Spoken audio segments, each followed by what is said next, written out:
Hey, everybody. Welcome to the show. Got a special one for you tonight.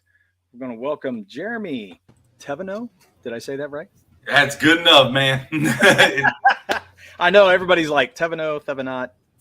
It's that last one's the best one. Yeah, Thevenot? Okay. it's all good. It's all good. All right. You're doing great. I was listening to Bancroft. That's what I get for listening to Bancroft. So it's all good.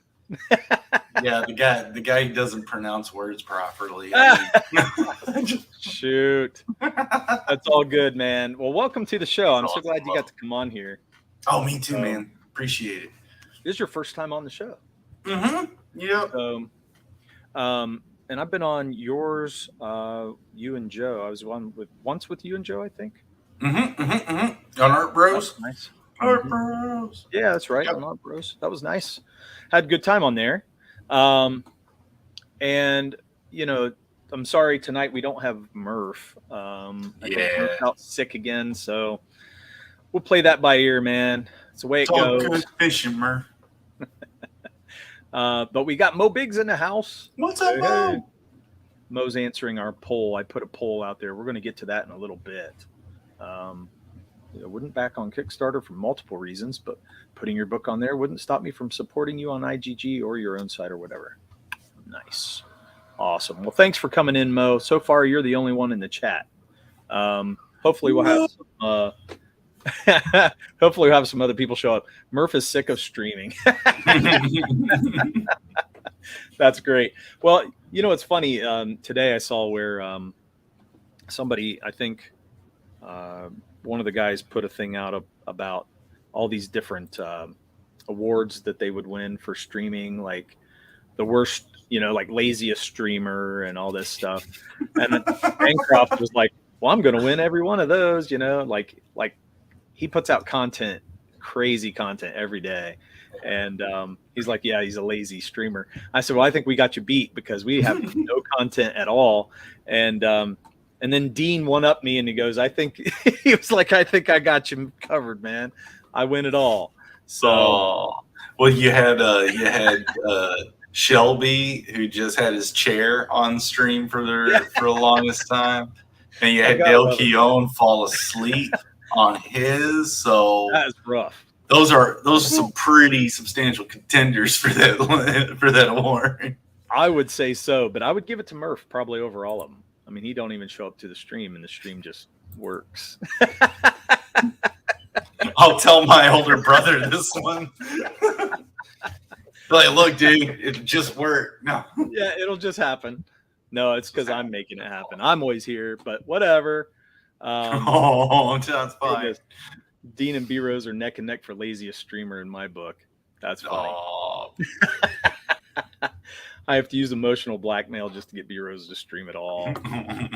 It's funny. I haven't seen B-Rose in a long time. I need to go on their show or, like in their chat. I haven't been in there for a very long time. So, yeah, I've been like, hey, where's he been? He pops up every now and then, over there with the Comics Way guys, I don't know. It's weird because it's kind of like once Bancroft switches time frames up, I lost touch, man. I was like out of it. I had to readjust, to the new times and stuff. So don't talk to the same guys I talk to all the time. Yeah, that was the other thing kind of flipped me out about the streaming thing was right as soon as I get in my body and trying to get the settings right before launch day. It's like, oh yeah, guess what? It's daylight savings time. It's like, no. True, man. Yes. And I mean, you're at the beginning of the campaign, which means you're hitting stream after stream after stream, right? And you guys have been awesome. Thank you. Thank you. Be it. Mo Big says 5K. Whoa. Oh man, you guys have been great. The Art and Times of Jay Ryan, welcome. Thanks for coming in, man. And so far we do not have Crazy Matt in the house yet. I'm waiting on his question of the week, so we'll have to stall a little longer for him to show up, I think. So I believe Crazy Matt might have gotten the one of the dagger or one of the shards that I've got here. You know, Ooh. I think he got one of those. I know he got one of my sketches. I think he got one sketch. I know Sumo got the second one. But yeah, I had some giveaway sketches too. So yeah, Those look you guys awesome. have been awesome. You guys have been awesome. They look great. I love the way they look. Question of the day: where is everybody? Yes, Jay Ryan, that is the question right there. Where's everybody at? Hopefully they're going to show up, because usually, like, we have different people popping in throughout the whole stream, and we interact a lot with our chat, and so we get good conversation. Heck yeah. And I got Kozor over there, dude. Heck yeah, Mo. It's awesome. I finally got my Kozor. Nice. That's one book I didn't get a chance to back yet, and I really want to. Hey, I can get a shard made like the knife from the movie Cobra. Ooh. So, just to give you guys an update, I'm going to share some stuff. So, quick update is all books are in all the backers' hands, so we're done with that. Fulfillment is over. I think we had one. Hey, look at that. Woohoo! We had one person, I think, have one problem. They did get a print or something, which I don't know how that happened, but we will make that right for them. And then I think we're going to be good to go. So then it's going to be on to book 2. And I'm already working on a possible cover for that, which I'm not going to show yet because it's still in like thumbnail realm. I don't know what you call that, but it's not there yet. And then I am working on this, which I am going to show. And we had some trolling by Amanda about it. So there we go. That's what I'm working on right now, is getting that logo recolored. I don't know if I'm really happy with it yet. Murph loves the blue and the purple. I like it a little bit. I don't know. What do you think? Give me an honest opinion. Tell me what you think. Okay, my art school going to kick in and be like, what is the dominant color other than blue that you have in the whole composition? Other than the blue, you've got this really warm, complementary color with the browns and the hair and the character with a lot of the yellow in the ground hint, with kind of that dingy brown. So there's a lot of this brown. So what's the best offset color of this type of color scheme? Just that duality. So you can go for, like, if you're wanting to look into the different type of man, I'm just going blank. Different type of color schemes. There's like monochromatic, primary, secondary, triadic, type stuff. So trying to surface all that stuff from 15 years ago. But looking at the purple and blue, it looks real good, and it looks real good up against the blue sky and stuff. I would push you to maybe look at those brown and yellow tones that you got in the composition and see if you can bounce off a little bit of that, accenting those two colors. So I always like to design in 3. So I see 2 colors. I'd like a third one to be accent on stuff. Let me zoom in just a sec and I'll show you. Sure. I've got 2 laptops going here, and I'm like forgetting that the mouse doesn't work on the one. So, but if you zoom in, I like the bright orange. I liked it. I do too. But here's the thing: there's a reason why we're doing this. So, for one, we're getting ready to post like a second print. Whoop, knocking over everything. We're getting ready to post a second printing on Amazon, so that it'll be like a print on demand. So we don't want to have the same book in the campaign. So we need to modify it just a little bit. And we're going to take the synopsis off the back of the team cover, the one that you got. It's got the synopsis written in the back. We're going to take that out. We're going to enlarge the badge logo, recolor it, and then we're going to make it match the front logo color. And then I think we're going to change a little bit of the thank you page on the interior. So it'll be a different book.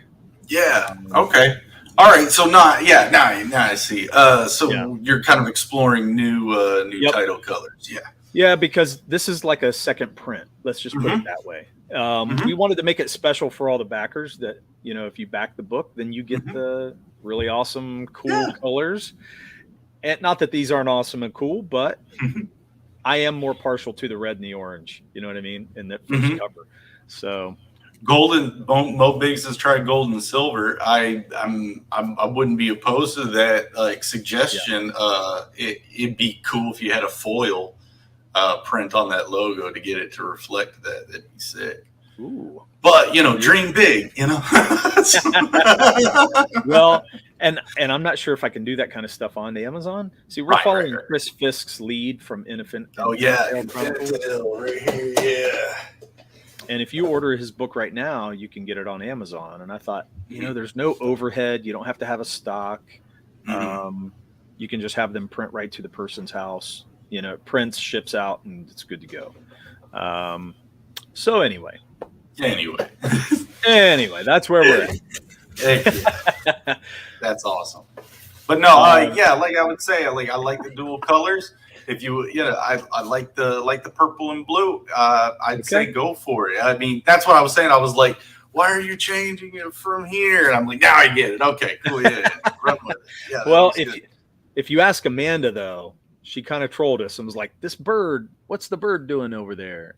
Does that even belong in the logo? And I was like, wait a minute, you saw the bird in the first book, right? Like she got the book.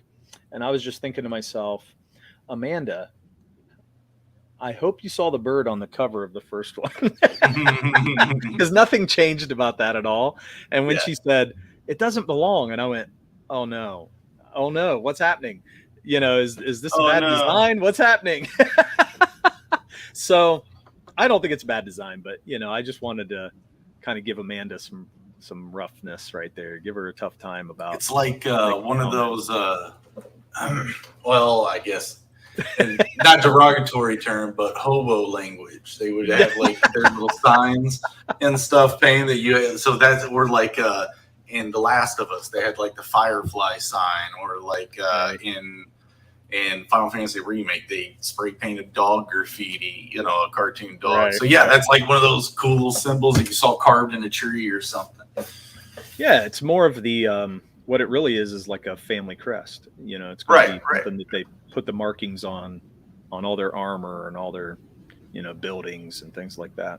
So yeah, the way it hangs off the logo, it's kind of like the book is stamped with their approval, kind of a feeling. Yeah. Okay, so Amanda says, I haven't read the book, Derek. It's all good, Amanda. I don't care. You read it when you can, and I know you're going to enjoy it, so it's all good. At least I hope you will. Heck yeah. What was the influence for this logo? I mean, shit, you're getting too deep, Jay Ryan. No, I wanted something that reflected a little bit of the story. So you can see like the line in between Ballad and Celestial. And it's, kind of the barrier between our realm and other realms and things like that. And then there's, you can see them breaking through at different places. So it's a part of the bigger story. So that's part of it right there. And then the rest is fantasy. I wanted it to reflect not a script, but kind of a made up script type font. You know what I mean? It's got a little style to it, like those 80s movies that we grew up with, It's got to have some style. So that bird reminds me, I used to live out in the river out here, and it had a pier, a little fishing dock. And one morning I woke up and there was like 8 buzzards or vultures with their arms stretched out, all of them. It looked like the beginning of a horror movie or something. I was confused. I was like, what are they doing? And they're just sitting there posing with their wings out. And I'm like, what is going on? And then I find out that that's how they dry their wings. And so I was like, oh man, that was creepy but cool. Yeah. That's really funny. No, okay, so Amanda says, I think the word stuck out more than the bird. They overpowered it and just made the title look off center.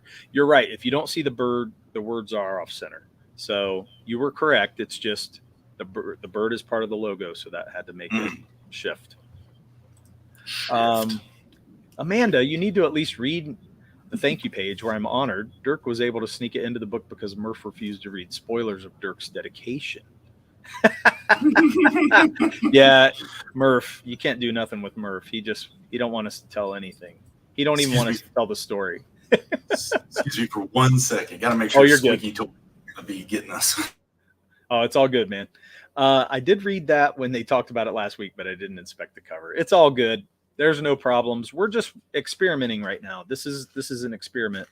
I'm actually thinking in these like, it almost looks like lightning or marbling inside this is making it look like cracks with some yellow coming through.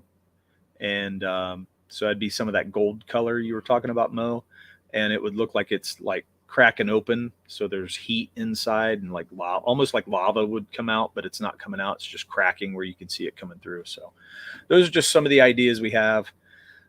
Other than that, let's move on. So are you back? Can you hear me? Yeah. I'm back. Okay, cool. Thank you guys. Appreciate that. One of the shows earlier, one of the dogs had a squeaky toy. I was like, no. My dogs usually interrupt us every stream, so it's all good. So I have some questions. So, and you know, Amanda, she was kind of the catalyst for this because she asked some questions like, what are we doing next? And I think she asked this last week. And, you know, we are starting to work on book 2 slowly, but we're getting there. I'm working on a possible cover for issue 2. And, you know, that's a work in progress. But in the meantime, we're trying to get a website up and everything and go from there. But out of that, once we get book 2 working and going, where are we going to go to next? Are we going to use Indiegogo in the future? Or are we going to go on a website or some other site, some other crowdfunder? I mean, what, you know, that's the big question of the hour, I think, for all of us. And so it's really hard to tell that right now, but do you have any ideas on where you're going to take your book? Well, this book on the one that I'm crowdfunding right now, this is my first crowdfunder. So I kind of felt like as a kind of a newcomer, new creator, it's kind of my obligation to go through, you know, the Indiegogo gauntlet and see how it goes. Now, where it goes from there, I've seen sites like right. I've seen sites be mentioned like Crowdfunder or other type of places that you can go to put this up in crowdfunding. You guys probably know a lot more than I do on how many different ones there are, but then you got people like Mandy and other creators that have created their own crowdfunder website, and she uses Wix. She states she uses Wix. I use Wix for my website, zadestudios.com, so the plugins are there. She has a bigger following. She's capable of taking care of a lot of more responsibilities over all those transactions and that trust. I'm not there yet, so I'm gonna bide my time and wait and see how all this kind of plays out a bit more. But we'll always find a way. That's the other thing. As dark as the cloud looks, it won't stay. We'll find a way. Don't get too scared. Hashtag no cap. Yeah. For me, I'm not worried. I know there will be places to go. And, you know, I'm still small enough, I think, that they're not going to care. I mean, if I'm on Indiegogo, I don't even think it's going to make that much of a difference right now. If we get bigger, then I can see it becoming an issue more because I think it'll put kind of a spotlight on us, you know. But I know we will probably get there eventually. And that's what we got to think of. I don't want to go through a shadow ban, but I mean, if we have to, we have to. On the other hand, we used Indiegogo and it worked great for us. So far, so good. There's BancroftCGnow.net, which, I mean, when it first kicked off, I thought that was awesome. I thought that was cool. One-stop shop, you go there, do it. The prerequisite is, you know, you need to fund on a crowdfunder and fulfill it and all that. That's great. We don't want crap on there or things that don't end up making it through. But, you know, at the same time, it's like if we all start making our own websites and our own crowdfunders or something like that, it's going to be too fractured for us to really, I don't know, how easy would it be to find us in a centralized location like cgnow.net? Would it also evolve into its own thing, or would there need to be a different hub built somewhere else where someone else deals with it? but it's like a centralized site that kind of brings everybody's crowdfunders, no matter where they're at, into one. Yeah. And maybe there's already something like that, and I'm just naive. I don't know, but I see that. That's the question. Like, those crowdfunders, who can you trust, and where can you draw the people from? Because Kickstarter's really hard. We saw the Comic Square guys. They went and did 656 Crew went on and did Cryptidnals again on Kickstarter. And I don't think it went well, right? I think they struggled on it, and they were like, "This isn't what." Which is insane, because I've got that on my shelf too. That quality of what they put out was insane. It looked good, packaged good, man. I agree. I have the book too, and I really liked it, and it really surprised me that, as long as they've been around too, made me go, "Why didn't that translate?" But I think it's because, it would have to be a whole different audience. For one thing. Yeah, for sure. And we look to guys like that. We're looking at some of these guys as role models, of course, to lead the way a little bit, because we're watching and going, well, they did this, that worked, and they did this and that worked. Well, that didn't work. What the hell? Pioneers. We don't use that word enough anymore. There are trailblazers that, especially with something like this, everyone's doing a little bit something new, something different, like I did with my shards. I mean, everyone's like, that's the first time we've seen something like that in this, and this is cool. So bet your bottom dollar you're probably going to see more stuff like that come out. Yeah, and I think that's wonderful. I mean, I hope that's what we continue to see. I think, Murph and I, we'll probably get some things like that, but I mean, we're not there yet. Yeah, I'm looking up to see what they're doing with their crowdfunders. Getting back to the topic though, is like, where is the direction? Where are those trailblazers going to go?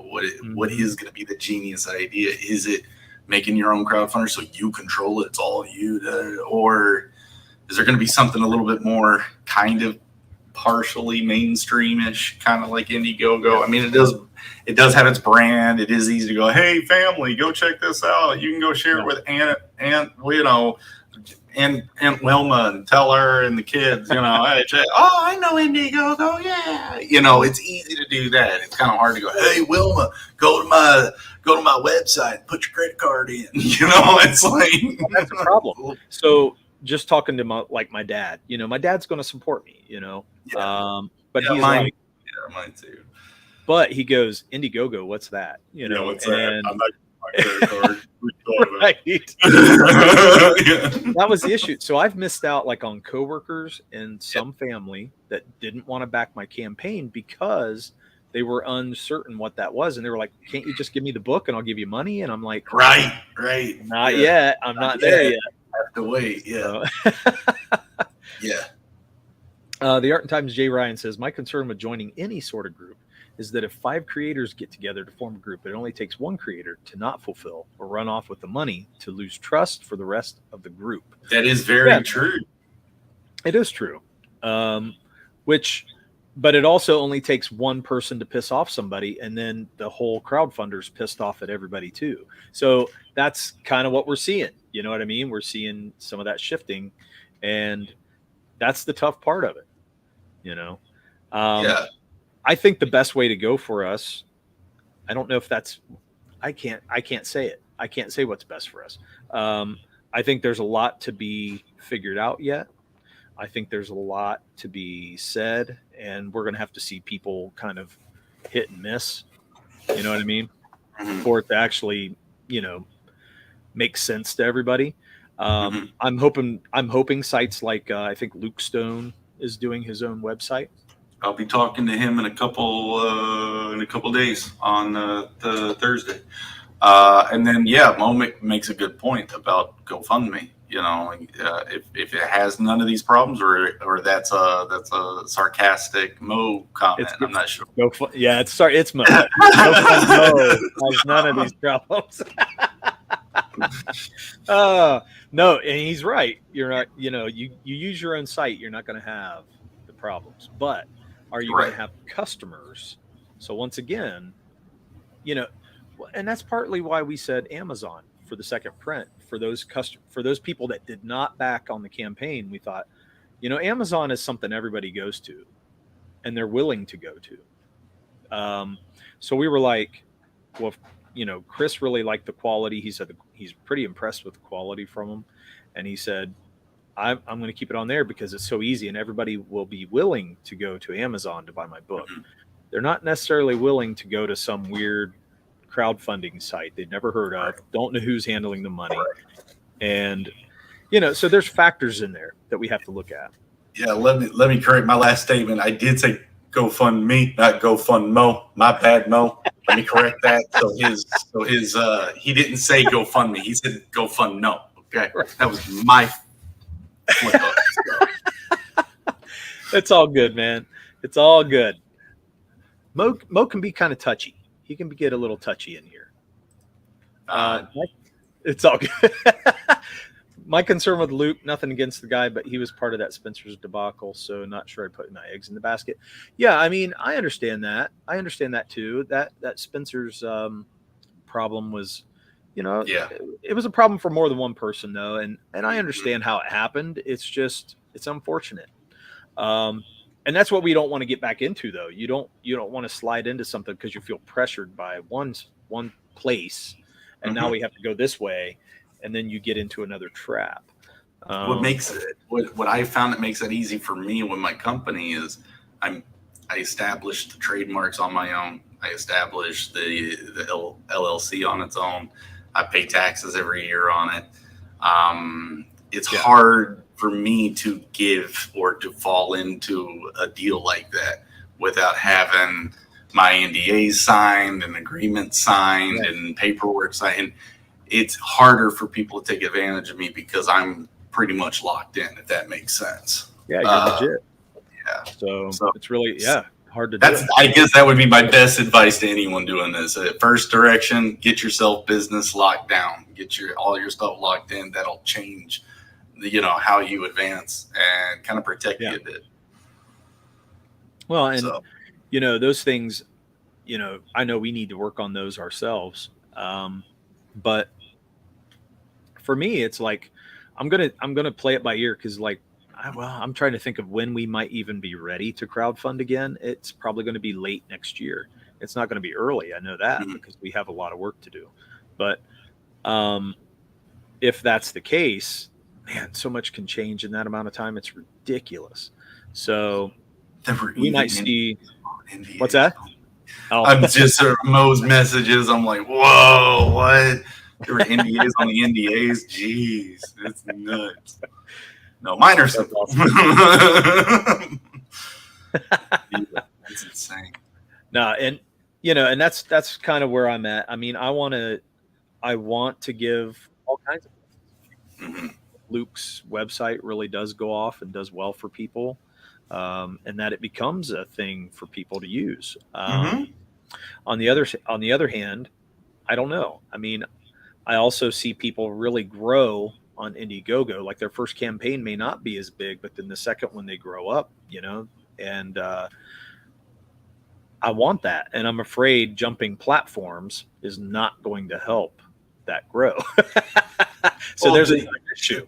There's also a stability that you need to show as a creator, that you do know this probably a bit more intimate than what's being said, and stuff. Because there are other things like, have you double checked the terms of service? Are you adhering to these things? I mean, we don't know what they're doing at the company. We don't know why it's doing all of this stuff, and they're not telling us except for automated messages. So I mean, of course.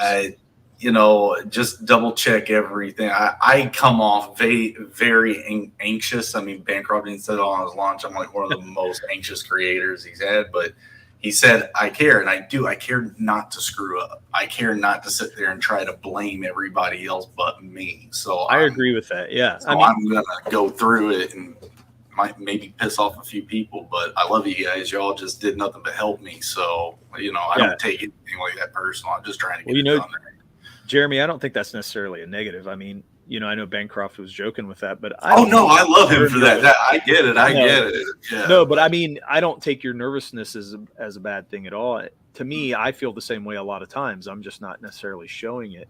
And I feel the same way because I'm like, this is a big deal. It's your reputation and it's once that goes, it goes, and it's really hard to get back, and you have to fight really bad. I'm already, I've been fighting for a long time to keep us going. I know, with Murph being sick, it's been something that I've been just plugging away and just making sure that we're steady. We're always doing our show, and I want people to know that we're going to persevere. There's always stuff we fought against. We lost our colorist. Our colorist died for Ballad of the Celestials. So I don't know if you knew that. Yeah. Well, then, that was another obstacle we had to jump over and go, it's not stopping us, man. Like, I didn't know get that book out. That's cool. But you still got it out. I got it in my hands. I got it. It's like, that's it. And I think that's the point, is you fight through and you persevere and you show people that you're getting it done, man. You're going to do it. It may take longer. It may, you may have hurdles to jump over, but it's going to be there. I've had a lot of help getting to where I'm at so far. Mo, you helped me a lot, getting comfortable in this group, from the beginning. Like, I don't know if I could have survived all of this without having that reminder every time. It's like, hey, don't take yourself too seriously, dude. But the support of the chat really helped us too. I mean, that's what really gave us, the oomph that we needed, the push. So it's really cool. I bugged D-Wag like crazy over these last 3 weeks. On the phone, on the message and everything. And Bancroft got the least of it. He got the least of it. So bless D-Wag's heart. I've got Collision Bomb. She's actually part of my inner circle, and she's funded a crap ton of books. So she's been in my corner, just keeping me keeping me from like going too crazy about it. Just be like, hey, don't worry about it. So it all works out. Yeah. And it's this wonderful network that we got here, because I didn't know any of you guys, and I found a group that actually loves to create and respects creation and stuff. So yeah, that's awesome. Yeah. Okay, so Jay says Beckoned looks great. Thank you, Jay. And it does, man. I do. I'm going to say this again, and I've already said it before. I think Beckoned has the best logo of any book. Oh, that's crazy. I mean that.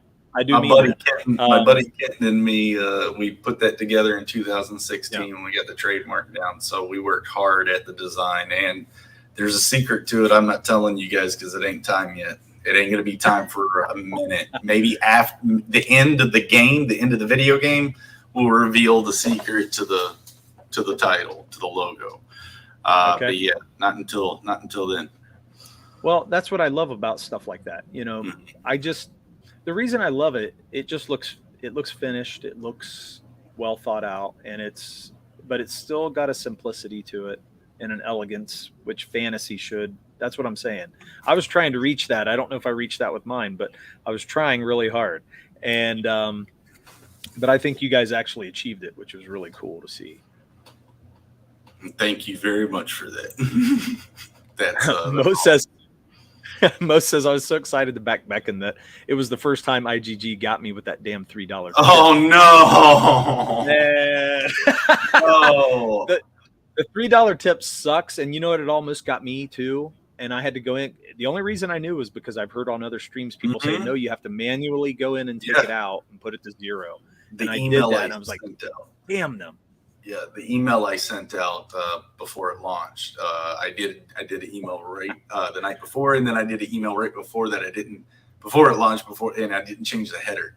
But in that, at the bottom, it said, hey, make sure you go check that. You're not obligated to tip them, so adjust it at your will. Heck yeah.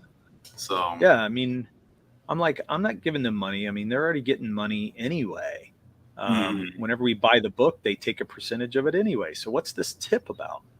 It's a bunch of shit. It's crazy. Sorry, Mo. I'll buy you. I'll make it good. That's awesome. No, I had to get his permission for something special I got down the way in the stretch goals. So yeah, we could talk about that a little bit later too. But yeah, welcome Collision Bomb to the show. Yeah. Heck yeah. She's awesome. That's cool. Mm-hmm. Yeah, good. Yeah, so I was looking, man. I was really happy to see that you funded. Yeah, me So too.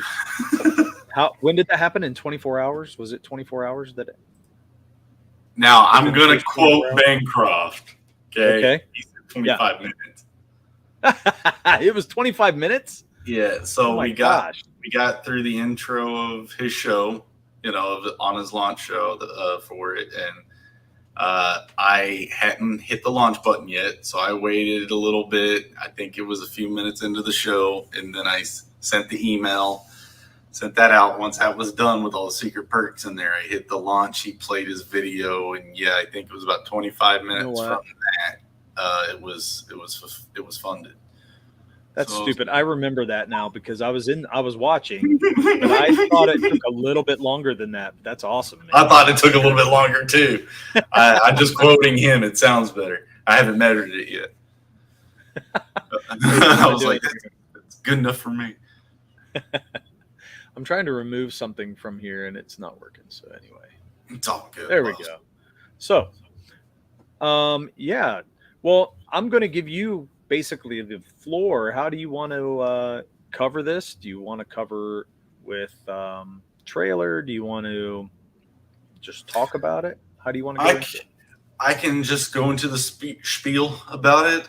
Get Okay. you guys comfy. Dying Days did make the trailer, so we can toss that up there so you guys got some context after I give a little spiel. But Okay. the story takes place on a planet called Divanis. On Divanis, there are two resources that are the major influences of all life on it. Those substances are these crystals that they call lodins.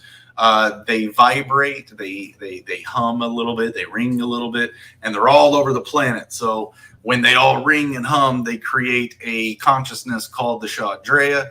It's a realm of reality that coexists on top of their own reality. And when they meditate to the stones, bringing their brain waves in sync with the vibrations of the stones, they can elicit these magical abilities, or in a specific environment that you'll see in this book, they're able to have visions and be in this altered dimensional awareness of reality. So anyway, the other substance is called denethite, and it's a dark corrosive substance that seems to be alien to the planet. Everything that's natural to the planet seems to recoil from it. But for everyone's knowledge, it's always been there. But it grows onto living things, chokes them out, causes them to become the host, and they basically weaken at Bernie, whatever they get a hold of.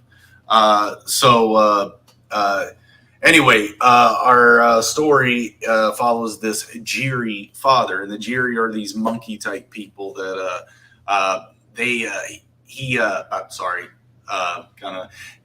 Tepestro is a magic user in this kingdom of Tulabanya. This kingdom is in a giant tree, and a century ago, the Jiri people were exodus out of the kingdom of Thal, where the Thalians were using denethite for the military might and technological empowerment and domination. They basically wanted their own, Moses them out of Thal, and they found a new home in this giant tree. They called it Tulabanya for a century. They've lived here, and they've studied the roots, because the roots are infested with this denethite, but there's this part human, part crystal or Lodin child being consumed by this denethite substance at the roots, but it's not growing past the roots. And it's the first time they've ever seen denethite not continue to grow. So their highest magic users with these crystals study this child in this chamber to try to figure out what's allowing it to, stop denethite, because it gives them hope that they can destroy it. So our main character is a high magic user. He has a job working with them to study this child called the Nightmare Eater, or they give him that name.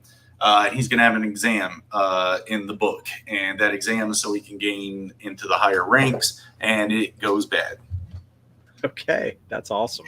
I mean, that's a lot of story, and I love that though. That's what makes fantasy great, man. The deep lore, right? Yeah. So that's really cool. So is this Tepestro? Is that the name of it? Tepestro is the orange fur. Yeah, and his mentor / father figure / coworker, like a boss, I guess, is the purple fur. That's Sarfagan. Okay. but yeah, so he's like, you showed up late, but thanks for bringing this crystal in. They're already starting the tuning ceremony, so you better get suited up and let's get in there. And so they do, and they do, and yeah. That's awesome. Okay. Oh man, this is interesting. Yeah, that's part of what it's Tuning. well, in that denethite chamber, like the Lodens acted a little differently around denethite, so the magic ends up being a bit different. So yeah, basically, when you start doing that, you lose your sense of self, and you just become one with this energy called the shell. So yeah, Wow, you start that having is awesome. start having visions and stuff. So yeah, I you'll like see that. Man. It's really complex. There's a lot of layers in there, and I love seeing all that. I like picking out all that stuff and seeing what I can find. So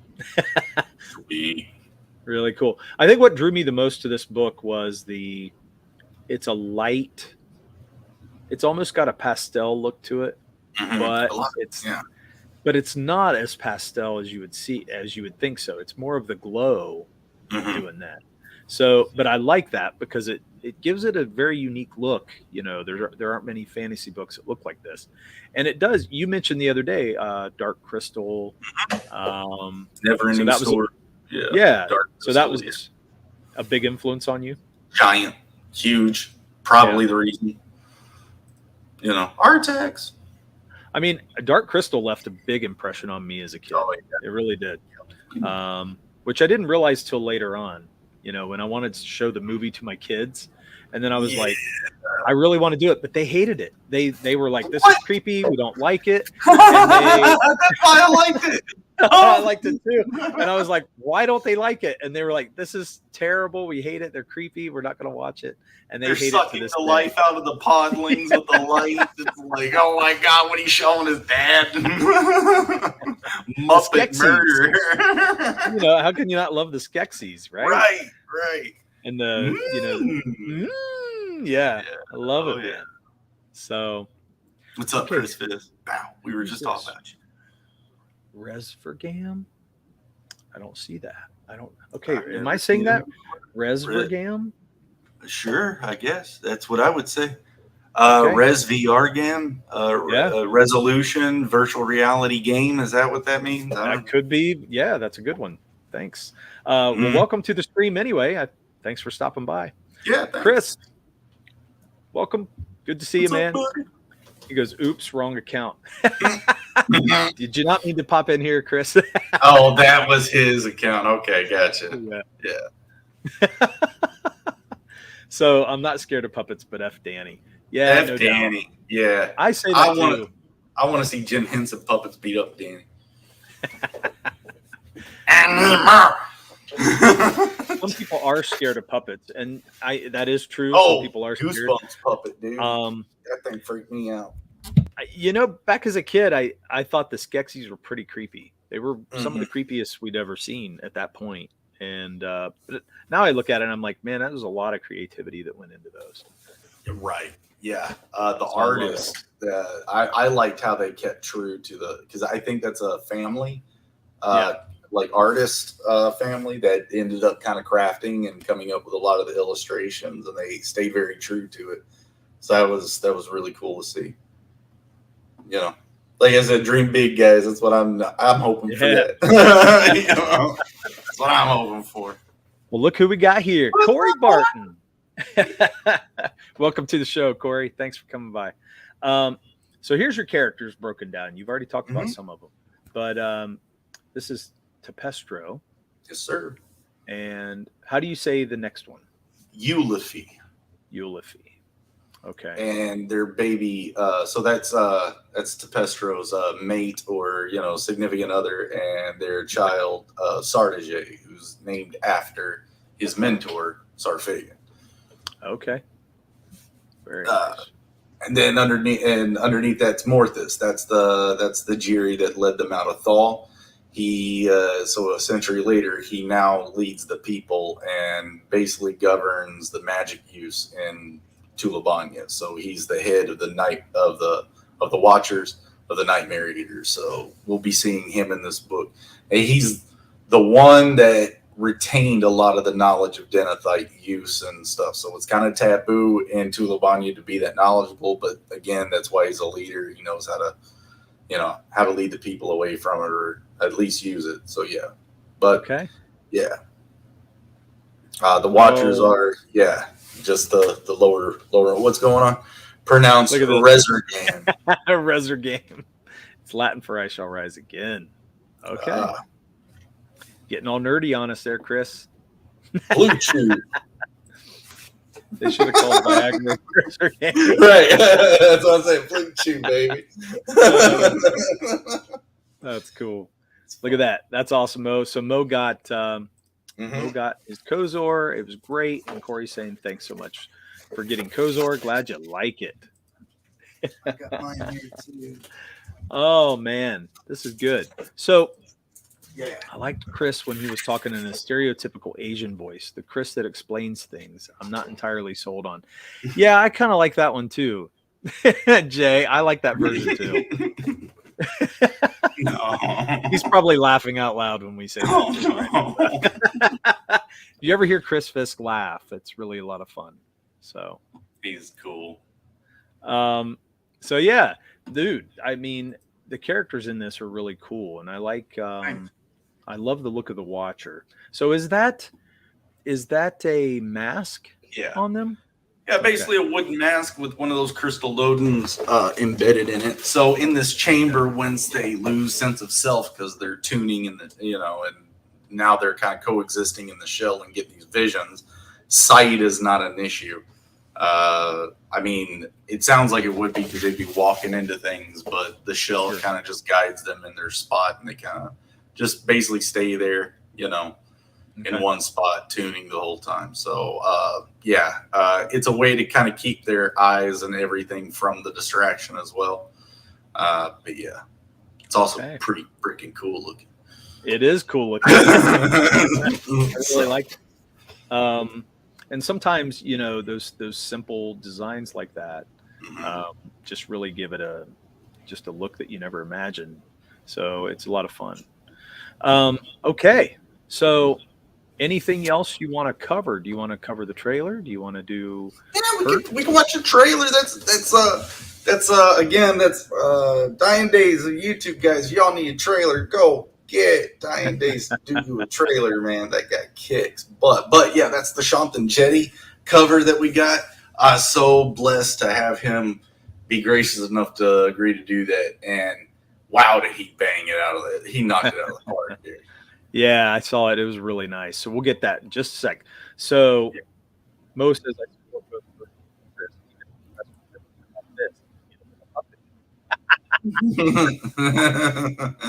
Corey says this is the best monkey comic book I've ever seen. All right, colors too.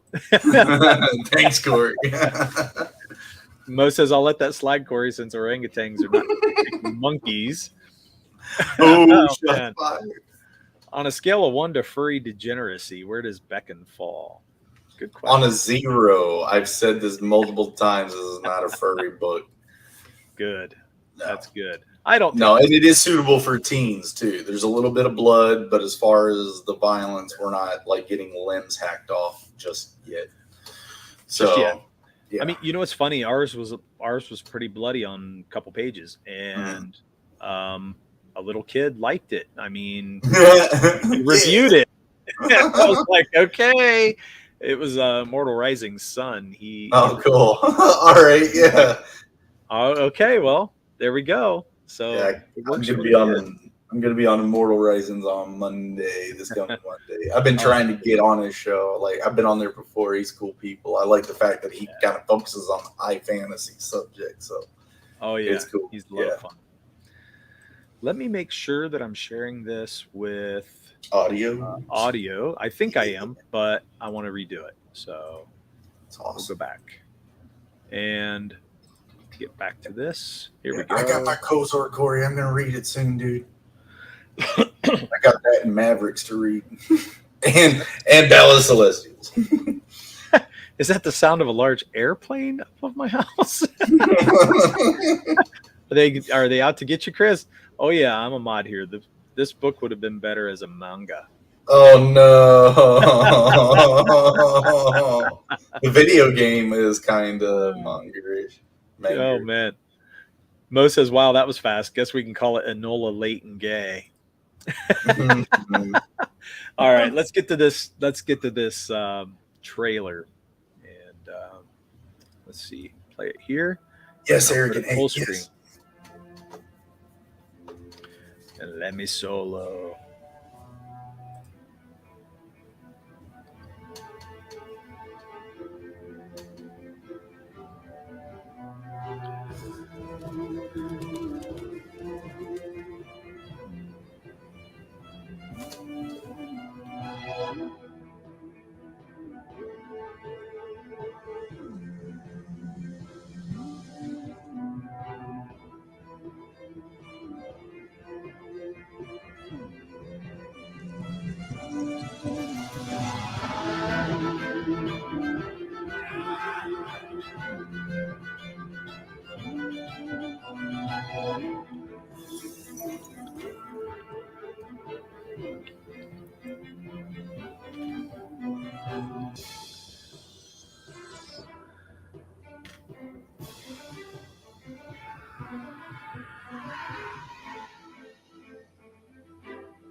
Nice.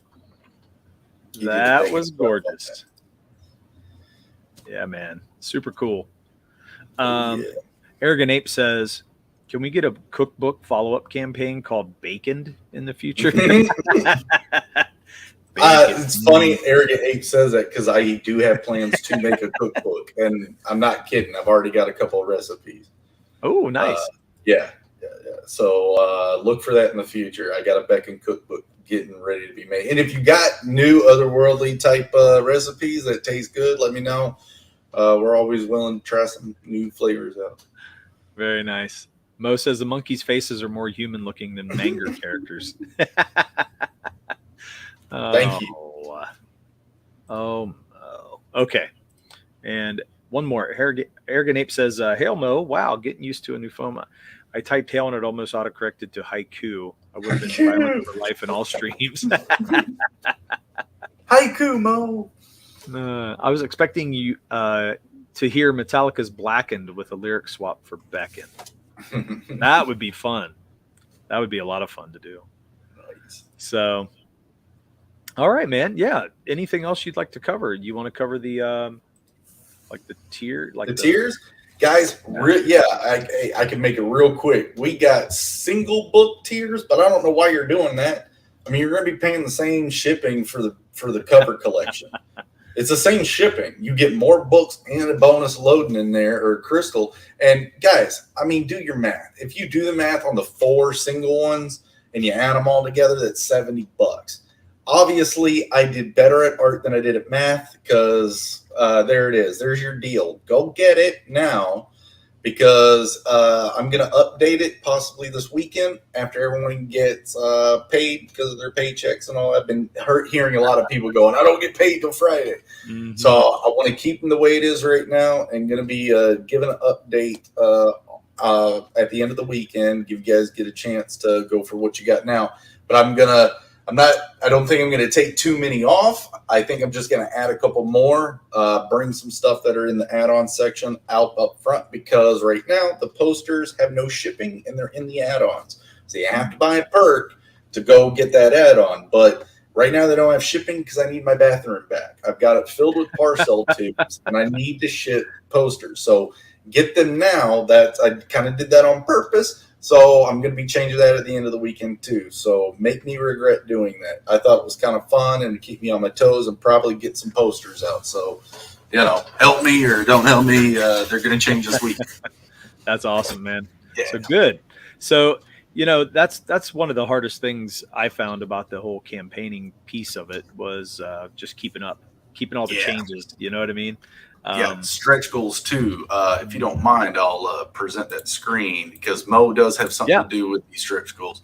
I have to get his permission for one. But guys, I am putting together a stretch goal graphic to kind of keep us all moving forward with how the stretch goals are. Neff was kind of giving me an idea to do something like this, a visual presentation. So you guys love the fractal talk. So yeah, you get your stretch goal fractal here. We got 8 segments in it. You guys already blew past the 6 a.m. stickers. So there they are. You guys are at level 10, approaching level 20. And once that drops, I'll let you guys know what it is. I've been giving hints out to what they're going to be, just not exactly what the order is.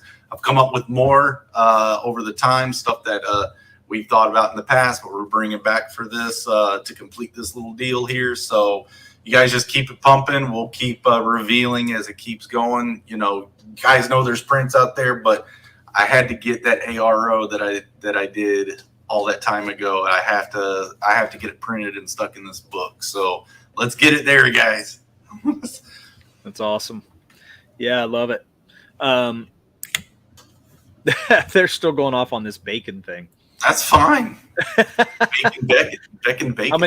How many bacon dishes are you going to have in your cookbook? That's what I don't know yet. It'd be fun to find out. You know. Right. Beckoned. Now you're cooking with loads. Love it. That's awesome. Yeah. Well, where are we at? Did we get? I haven't done or anything. I don't know if we've gotten anywhere, but not yet. But that's okay. We're getting the word out. So we are in spirit. Yeah. I mean, funny thing is, my crew that are on this, my chat, I've seen them. They're all still here hanging out with me, which is like, guys, I love you all. Thanks. I thought you'd get tired of me already. Like, there's got to be other places to go, but I love having you all here. It's awesome. Yeah, it's a lot of fun, man. Awesome. Yeah, I mean, glad to show support. I get to move around and actually be like, hey, champ, hey, champ. Like, it's kind of cool. So, yeah, it's awesome. The Colonel's finally revealing the secret 11 herbs and spices. Expect a B-Rose heart attack any day. Oh, that's true. When my Colonel nickname do a cookbook. Oh, yeah, this is going to be fun. There's got to be like a crack special. Together. That's right. Nerds stuck together. Man. Yeah. That's cool. Well, we don't normally go over an hour. Well, sometimes we do. It depends on what we want. But if you got to talk about stuff, we'll go. And then there's no hurry to get out of here. I'll do a quick outro. Guys, I'm at Studio Zaid on Twitter. You can find us at zaidstudio.com.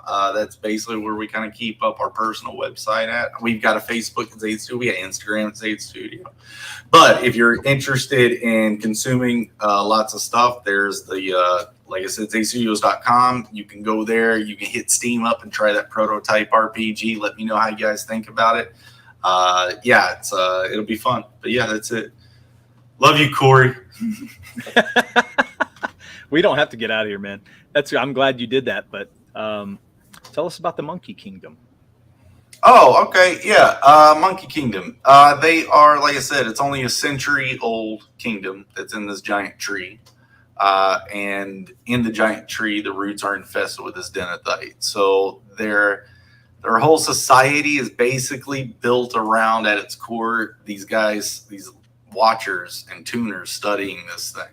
From that permeates this technology and the knowledge that they're gaining from this study. So phytomining is a lot of what they use. So you've got all this loaded sediment in the ground, not just that's hardened and crystallized, but particulates and minerals that are in the ground. So phytomining is where you use certain type of trees in certain areas on planet Earth.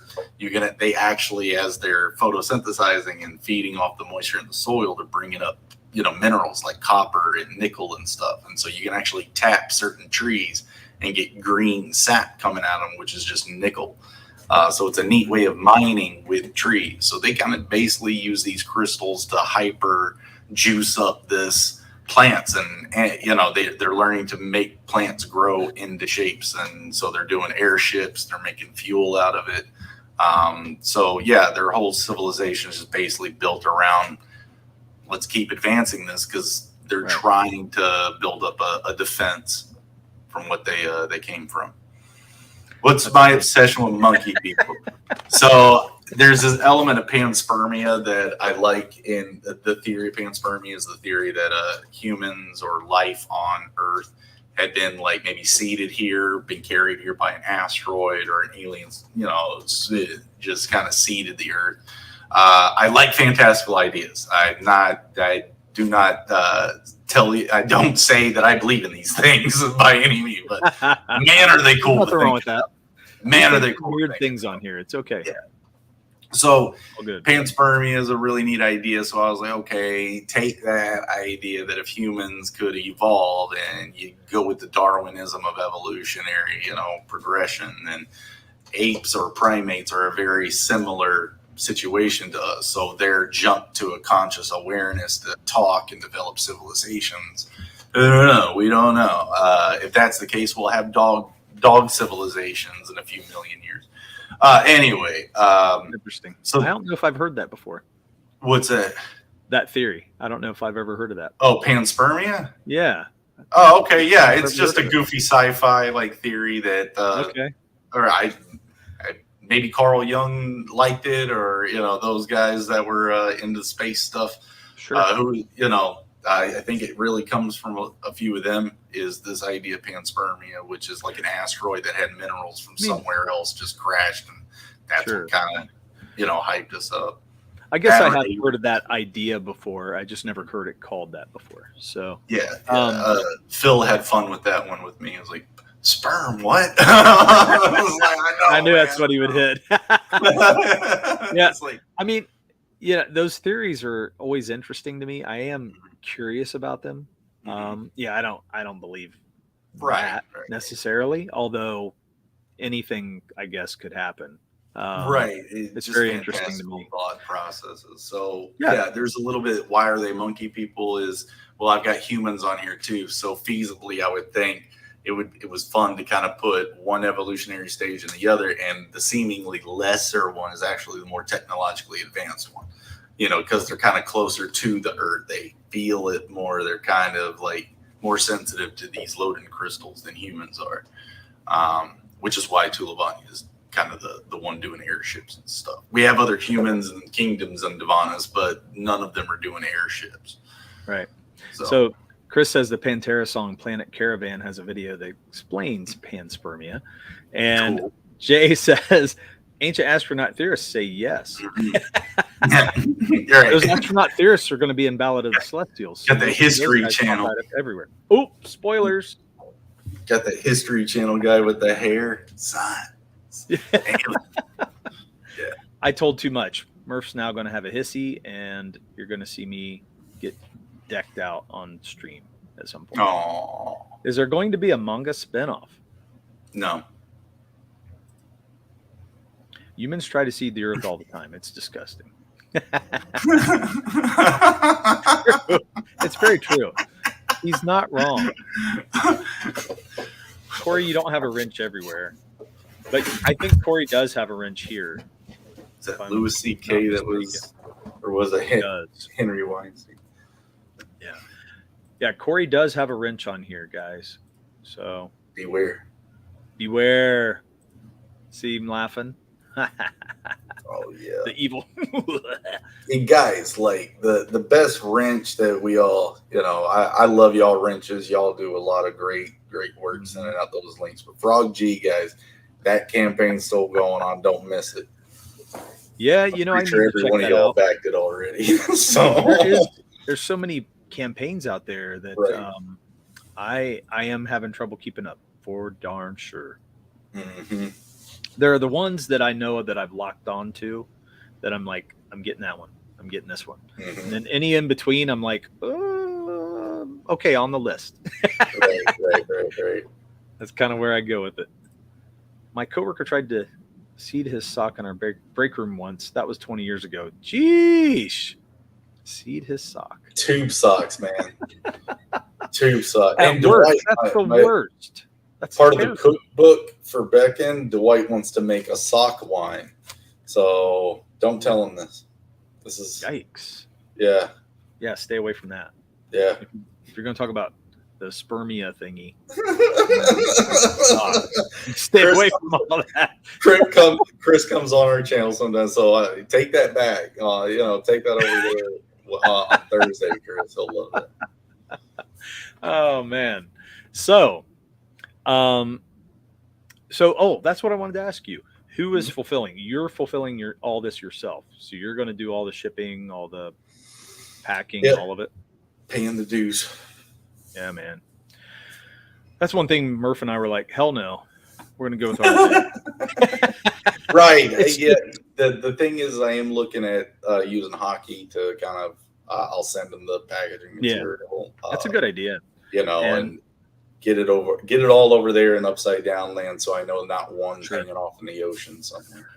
Well, and that's what RJ did. He waited until he had like a shipment going to Australia, and we had a couple going over there, and he said, I'm just going to tag them onto that, and then it's one shipping fee instead of this mega price. So it worked out great. Yeah. Phil buys a 6-pack of socks. It's a new harem.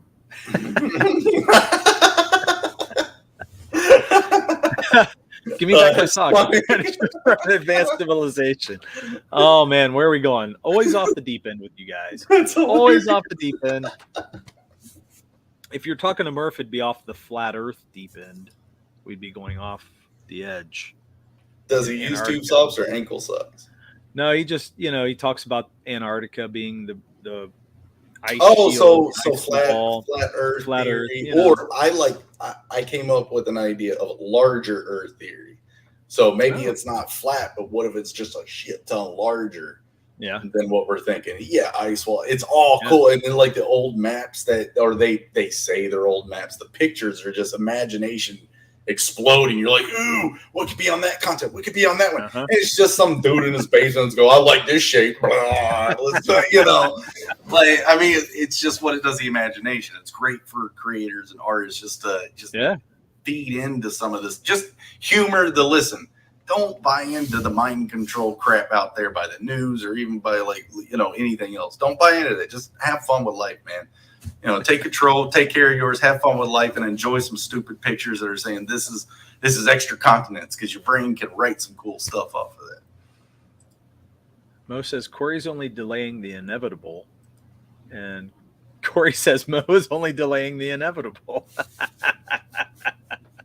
What is going on in my chat today? Those kind of theories are interesting. That's what led us into our book was the it's all that mythology and all the crazy. Awesome.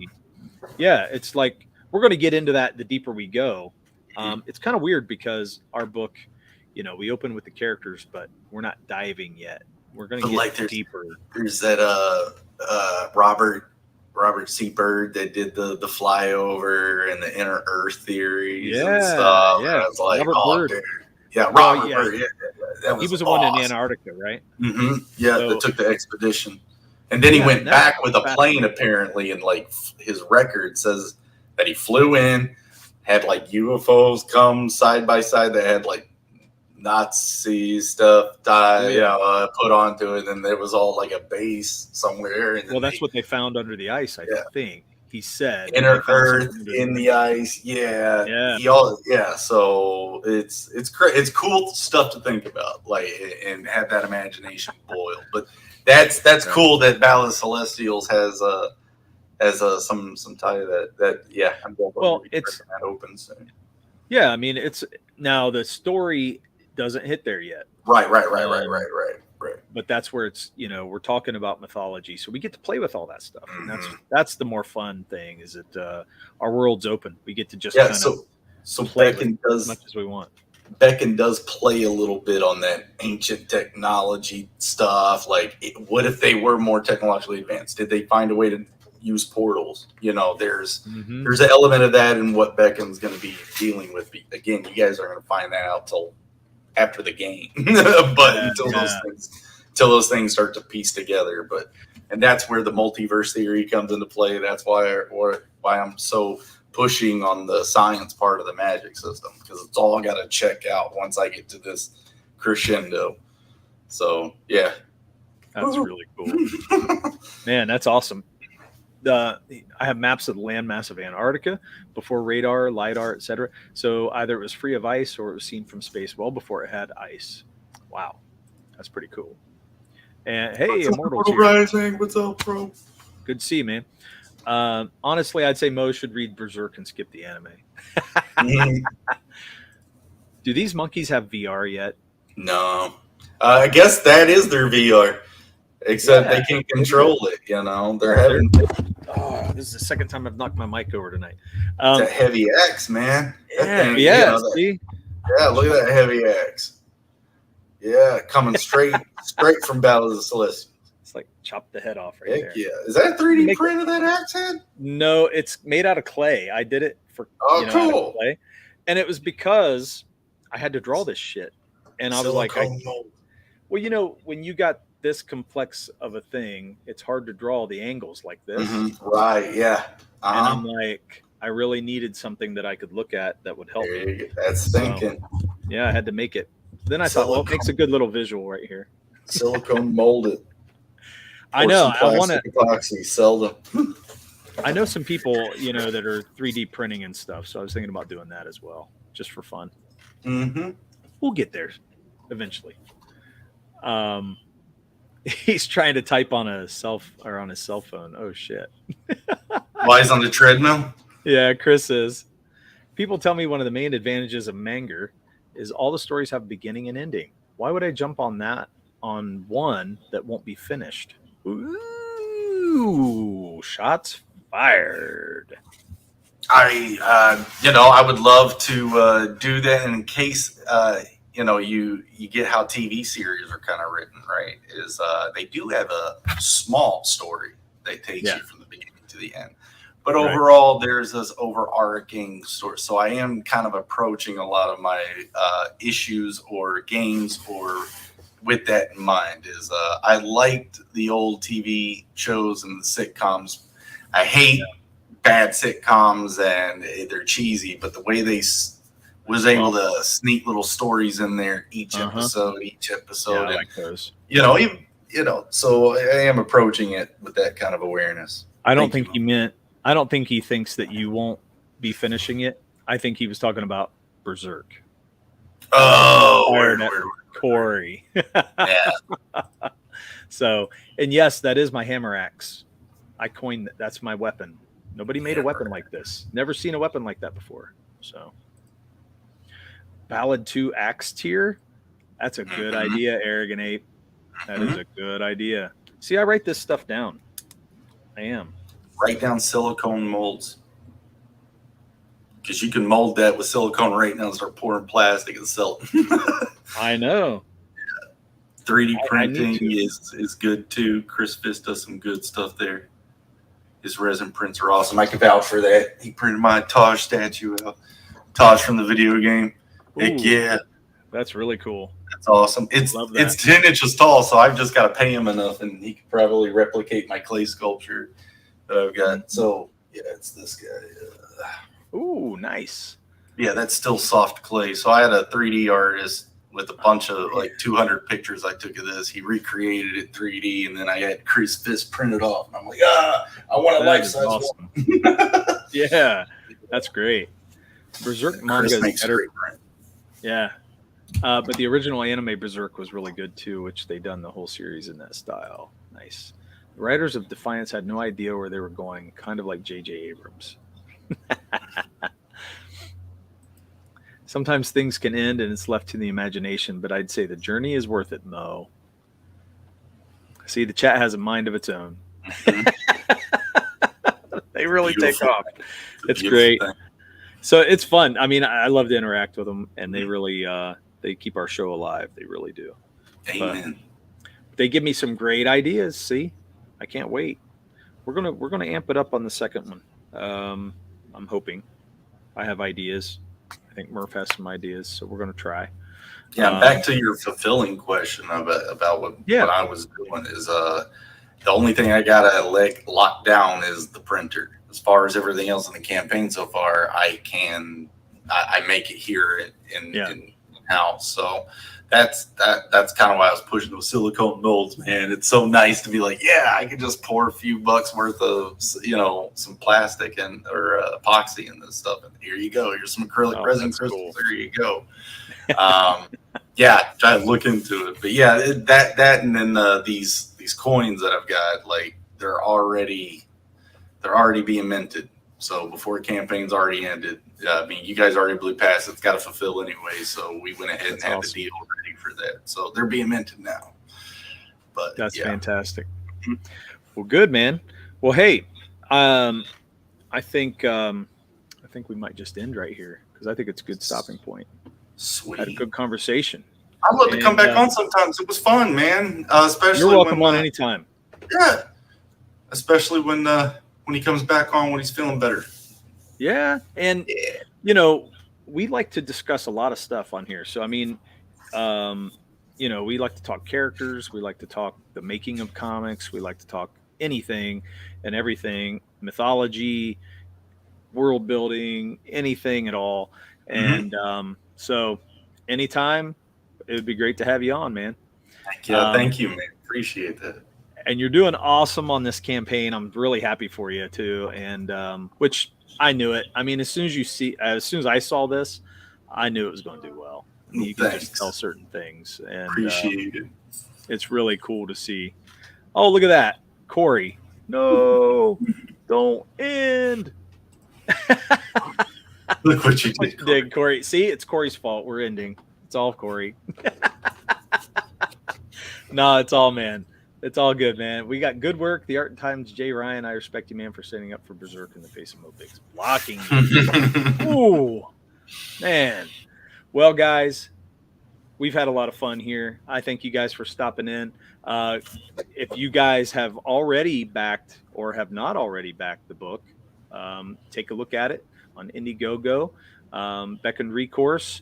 And it's already funded, but, man, start pushing the word out for that book. It looks nice. It looks like a nice book. I can't wait to get it in my hands. That's a question. When are you going to fulfill? August of next year. It's a little bit of an overshoot, particularly because of what I just told you. It's like I with the printer, but I want to deliver it to you guys early. I don't want it to be one of those late book circumstances. I've got 8 pages left of the book to go, like of art, and then I got to letter it, and then it's pre-press But yeah, I want to get it to you all early. We thought we were overshooting a little bit, but I mean, ours ended up being like right on. I'm pretty sure mine's going to be right on too. I mean, I hate to say it like that, but that's the way it goes, man. I expect problems. I plan for them to happen. And that's part of that anxiety part. I think that's a good thing. I mean, after the last couple of years that we've had with the paper shortage and the shipping and everything that was happening, I think it's smart. And then if you fulfill early, great. But if not, if none of that stuff happens, then great. I'm the one that has to sleep. Right. I'm the one that has to worry about it. So, it's all good. I love you. Chris says I share those those campaign links like a Mormon on a bicycle, knocking on the door. Love it. Awesome. I should get Eric Weathers to letter. He done a good job on Kozor. Hell yeah! And he did Ballad of the Celestials, by the way. It's awesome. Killing it. I got Eric Weathers on a print, guys. That's in the stretch goals. There you go. So, okay, guys. Well, thank you so much for stopping in. Back. Beckoned Recourse, and we will see you guys next week for another show of Murph and Dirk Duke It Out. Check us out on Twitter, and we'll see you soon.